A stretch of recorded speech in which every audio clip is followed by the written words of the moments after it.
Ukurasa huo wa 3 wa gazeti la Mwananchi limeandika, mbona umepoa sana Musa, una shida gani? Habari inayokuja. Okay. Mimi nimechungulia hapo, nimeiona. Eti nimechungulia. Habari hiyo sio nzuri. Sikia kwa makini.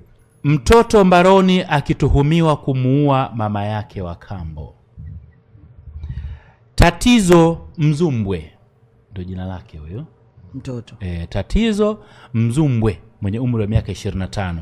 Yeye ni mkazi wa Masoko pale Mbeya, anashikiliwa na jeshi la polisi kwa tuhuma za mauaji ya mama yake wa kambo Mary Yohana mwenye umri wa miaka 61 kwa madai ya kumkata na panga kichwani.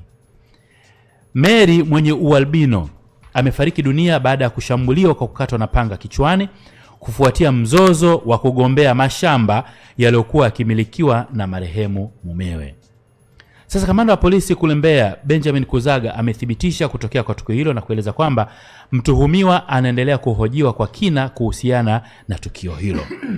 Sasa Kuzaga anasema mtuhumiwa alitenda kosa hilo Oktoba 6 mwaka huu saa 2 asubuhi nyumbani kwao katika kijiji cha Mapinduzi kwa kumshambulia Mary kwa panga kichwani na kusababisha kumwagika kwa damu nyingi.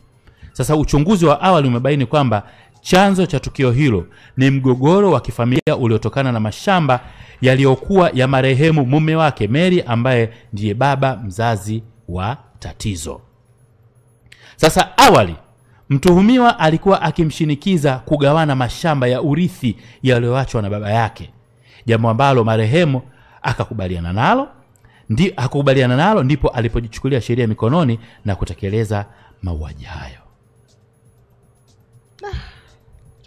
Mali gombea mali gombea. Na hali mbaya inaanzia kwenye jina tu. Mtoto mnampa jina Tatizo. So mchezo.